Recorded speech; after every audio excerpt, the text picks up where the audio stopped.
السينما دلوقتي ما بقتش موجودة هنا في مصر. السينما المصرية بتهاجر.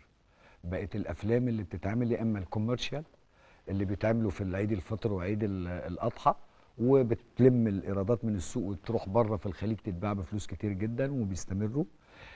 يا إما أفلام تجارب شبابية زي مثلا فيلم عمر زهيري اللي هو ريش.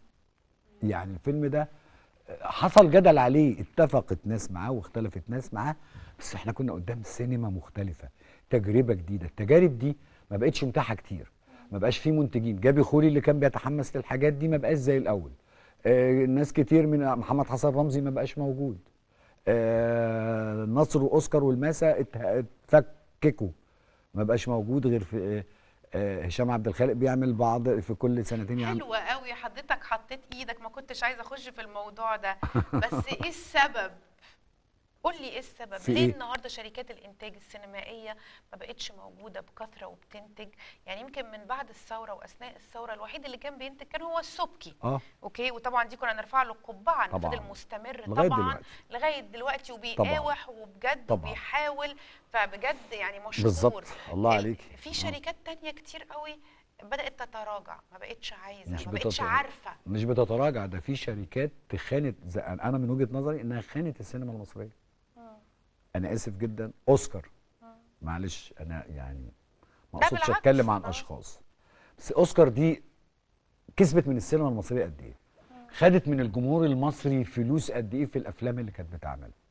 اول ما السينما وقعت في ازمه ومحمد حسن رمزي انتقل الى رحمه الله، اوسكار انسحبت وباعوا مش عارف ايه وعملوا ايه وراحوا. طب السينما ادت لكم فين؟ حسين القله فضل يحاول لغايه ما بقى خلاص مش قادر. حسين القله ده بسميه الفايتر. مش كده؟ فايتر. بس تعب خلاص، كبر طبعا. وما بقاش قادر ده في الاخر لما عمل اوقات فراغ عملها بشباب لان هم تعب هلكوه، وربنا عوضه في الفيلم ده مظبوط.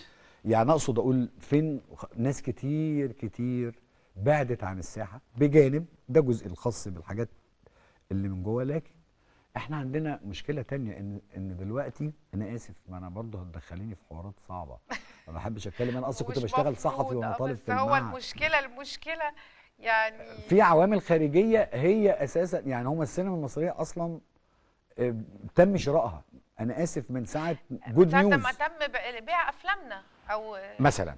ما طبعا. وبعدين جود نيوز تراثنا، هو مش افلامنا، انت بتبيع تراثك للاسف الشديد. وده من زمان من زمان من زمان كان في علامه استفهام. قلنا ليه؟ ده احنا، ده تاريخنا، ليه هم نسيب الناس تانية هي اللي ترممه ويحتفظوا بيه؟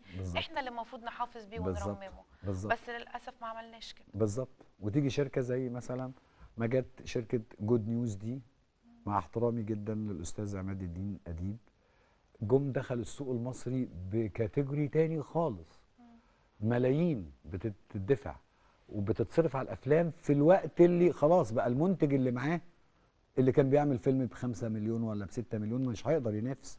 كل المنتجين دول اللي هم كانوا اللي عندهم مشيوا، لان هذا الكيان الكبير، ثم الكيان الكبير ده عمل 4 5 6 افلام ومشي. فعمل، شوف التفريغ، يعني انا اسف، يعني ده تفريغ يعني. فالسينما المصريه محتاجه نهضه، محتاجه وقفه كبيره من الدوله، ولازم الدوله تعرف اهميه السينما. الدوله عارفه بمعنى ايه؟ طيب انا كنت في المغرب من حوالي 4 شهور، 13 فيلم اجنبي بيتصوروا في وقت واحد هناك، شيء من بلجيكا ومن امريكا ومن فرنسا ومن استراليا ومن المانيا.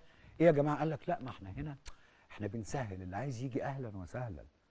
احنا هنا بقى بنعمل قيود على صعب الامور، ونفتكرهم جواسيس وداخلين، واصل داخلين جوه الكاميرات ليه نظريه المؤامره؟ ايوه السينما، سيبوا السينما تتنفس. اهو ده دوله، بس مش فلوس، مش هتدفع فلوس، بس تسهل تجذب. احنا عندنا الاهرامات، احنا عندنا تلت اثار العالم في الاقصر، احنا عندنا البحر الاحمر والبحر المتوسط، احنا عندنا اسوان، احنا عندنا شرم الشيخ، احنا عندنا حاجات كتير قوي، احنا عندنا الفيوم مش عارف ايه عندنا حاجات. لو خلينا بس فتحنا وخلينا الناس دول، اللي بيجي ده بيشغل عماله من عندنا وبيصرف دولارات عندنا وبيأجر مش عارف ايه من عندنا، احنا مستفيدين واسمنا بيبقى موجود ودعايه سياحيه عظيمه.